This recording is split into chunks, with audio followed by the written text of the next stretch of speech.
اس سے پہلے ایک ویڈیو کلپ میں آپ نے جمعے والے دن کے غسل کے فرض اور واجب ہونے کے دلائل سنے۔ اب اس کلپ میں ان اہل علم کے دلائل پیش کر رہا ہوں جو جمعے والے دن کے غسل کو مستحب سمجھتے ہیں، فرض اور واجب نہیں سمجھتے، اور ان کا مختصر تجزیہ بھی انشاءاللہ کروں گا تاکہ ناظرین وہ خود دیانتداری سے فیصلہ کرنے کے قابل ہو سکے۔ پہلی حدیث جو اس موقف والے اہل علم کی سب سے قوی ترین دلیل سمجھی جاتی ہے وہ ابو ہریرہ رضی اللہ عنہ سے مروی حدیث ہے، صحیح مسلم میں 857 نمبر۔ کہتے ہیں کہ رسول اللہ صلی اللہ علیہ وسلم نے فرمایا، من توضأ فأحسن الوضوء، جس نے وضو کیا اور بہت اچھا وضو کیا، ثم أتى الجمعة فاستمع وأنصت، پھر وہ جمعے کو آیا اور خاموشی سے اس نے جمعہ پڑھا،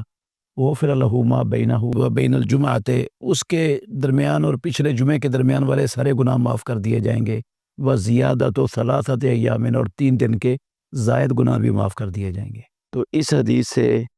استدلال کیا ہے جو غسل کی فرضیت کے قائل نہیں ہیں ان علماء نے، وہ کہتے ہیں کہ اس میں رسول اللہ صلی اللہ علیہ وسلم نے صرف وضو کا ذکر کیا ہے کہ جس نے وضو کیا اور اچھا وضو کیا پھر جمعے کو آ گیا۔ یہ استدلال اس لیے کمزور ہے کہ اس حدیث میں غسل کی نفی ہے ہی نہیں، کسی لفظ کا معنی اس حدیث میں نہیں ہے کہ اس نے غسل نہیں کیا۔ اگر کوئی ایسا لفظ ہوتا نا کہ من توضأ فأحسن الوضوء ولم یغتسل، یا من توضأ فأحسن الوضوء بدون غسل، پھر دلیل بن سکتی تھی۔ تو جب ایسا کوئی لفظ ہی نہیں جس سے غسل کی نفی ہو، تو اس حدیث کو دلیل بنانا کہ غسل فرض نہیں ہے، یہ کیسے دلیل بن جائے گی؟ اس میں تو غسل کی فرضیت پر دلالت کرنے والا کوئی ایک لفظ بھی نہیں ہے۔ دوسری جو بڑی دلیل ہے وہ یہ ہے، سمرہ بن جندب رضی اللہ عنہ سے اور حضرت انس بن مالک رضی اللہ عنہ سے مروی احادیث ہیں جن کا مفہوم تقریباً یہ ہے، نبی صلی اللہ علیہ وسلم نے فرمایا، من توضأ للجمعۃ فبها ونعمت ومن اغتسل فالغسل افضل، جس نے جمعے کے لیے وضو کیا اس نے اچھا کیا، اور جس نے غسل کیا تو غسل کرنا افضل ہے۔ یہ سنن ابو داؤد میں 354 نمبر اور ترمذی میں 497 نمبر پر یہ حدیث موجود ہے۔ اس حدیث کی تمام اسانید پر کلام کیا ہے محدثین نے، کوئی بھی ایسی سند نہیں ہے جو کلام سے خالی ہو۔ تو مجموعہ طرق کی بنا پر بہت سے اہل علم نے اس حدیث کو حسن درجے کی حدیث قرار دیے ہے، اور ہم اس کو حسن درجے کی حدیث مان لیتے ہیں، تسلیم کرتے ہیں کہ یہ حسن درجے کی حدیث ہے، اور حسن درجے کی حدیث قابل حجت ہوتی ہے۔ اس میں بھی جس طرح پہلی حدیث میں میں نے حدیث کے متعلق کہا، اس میں بھی کسی لفظ کا معنی نہیں ہے کہ غسل فرض نہیں ہے یا غسل کے فرض ہونے کی نفی کی گئی ہو۔ اس میں زیادہ سے زیادہ اس سے کوئی بندہ استحباب کی دلیل بنا سکتا ہے، تو استحباب بھی اگر چند منٹ کے لیے مان لیا جائے تو یہ پھر جن احادیث میں رسول اللہ صلی اللہ علیہ وسلم نے غسل کرنے کا حکم دیا ہے یا جس میں اپنے واجب قرار دیا ہے، ان احادیث میں اور اس میں تعارض ہی کوئی نہیں ہے، کیونکہ اس حدیث میں غسل اور وضو کے درمیان مقابلہ ہے کہ ان میں سے کون سا افضل ہے۔ تو یہ حدیث میں بتایا گیا ہے کہ غسل افضل ہے، وہ اس لیے افضل ہے کہ وہ واجب ہے، اور جو واجب چیز ہے وہ یقیناً افضل ہوتی ہے اس چیز سے جو مستحب ہو۔ ویسے بھی رسول اللہ صلی اللہ علیہ وسلم کا حکم دینا اور واجب کہنا یہ ایک زائد چیز ہے استحباب سے۔ اگر ہم کہنا کہ اس حدیث سے استحباب ثابت ہوتا ہے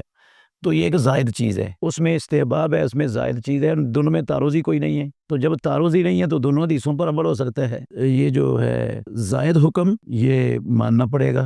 دوسری احادیث کی بنا پر، اور وہ زائد فرضیت اور وجوب ہے۔ اس سے اگر ہم یہ نکالنا شروع کر دینا کہ یہ مستحب ہے تو پھر اس آیت کا کیا مطلب ہوگا؟ اللہ رب العالمین نے فرمایا، وَلَوْ آمَنَ أَهْلُ الْكِتَابِ لَكَانَ خَيْرًا لَهُمْ، اگر اہل کتاب ایمان لے آئیں تو ان کے لیے بہتر ہوگا۔ کیا اس آیت کا یہ معنی کیا جا سکتا ہے کہ اہل کتاب پر ایمان لانا فرض اور واجب نہیں ہے کیونکہ اللہ نے بہتر کہا ہے؟ جس طرح ادھر افضل سے استدلال کر لیا کہ فرض نہیں ہے، تو کیا اس سے استدلال کیا جا سکتا ہے کہ اہل کتاب پر ایمان فرض نہیں ہے؟ اگر کوئی یہ استدلال کرتا ہے تو کیا اس کے استدلال کو مانا جائے گا؟ یہ استدلال ہی غلط ہے۔ ایک جو حدیث ہے حضرت عائشہ رضی اللہ عنہا کی، جو اہل علم جمعے کے دن کے غسل کو فرض نہیں سمجھتے، مستحب سمجھتے ہیں، وہ حضرت عائشہ صدیقہ رضی اللہ عنہا کی حدیث سے بھی استدلال کرتے ہیں۔ وہ کہتی ہیں کہ لوگ جمعے کے لیے اپنے گھروں سے اور اوالی محلے سے آیا کرتے تھے مسجد نبوی میں۔ انہوں نے موٹی چادریں اون کی پہنی ہوئی ہوتی تھیں، اور رستے میں ان کو پسینہ آتا تھا، مٹی ان کے اوپر پڑتی تھی، تو ان کے جسموں سے سمیل آنی شروع ہو جاتی تھی۔ تو ان میں سے ایک بندہ رسول اللہ صلی اللہ علیہ وسلم کے پاس آیا، تو رسول اللہ صلی اللہ علیہ وسلم نے کہا کہ اگر تم کاش کہ تم اس دن کے لیے غسل کر لیا کرو۔ یہ صحیح بخاری کی 902 نمبر حدیث ہے۔ تو اس سے بھی انہوں نے استدلال کیا کہ رسول اللہ صلی اللہ علیہ وسلم نے غسل کا حکم نہیں دیا، آپ نے ترغیب دی ہے غسل کرنے کی۔ تو اس سے معلوم ہوتا ہے کہ غسل کرنا مستحب ہے، اور غسل کے حکم کی وجہ، سبب، علت وہ بدبو آنا تھا، سمیل آنا تھا ان کے جسموں سے پسینے کی۔ تو جب سمیل آنا ختم ہو گئی تو پھر یہ غسل کرنے کا بھی حکم ختم ہو گیا۔ یہ استدلال بھی نہایت ہی کمزور ہے۔ اس لیے کمزور ہے کہ کسی حکم کی علت کے زائل ہونے سے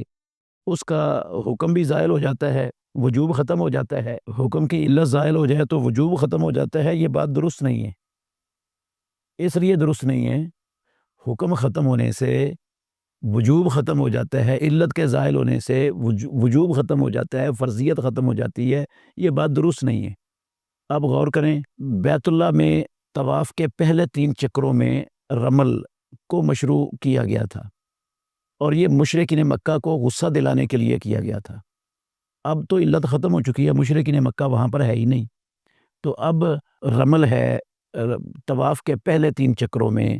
یہ ختم ہو جانا چاہیے۔ جس علت کی بنا پر یہ مشروع ہوا تھا وہ علت تو زائل ہے،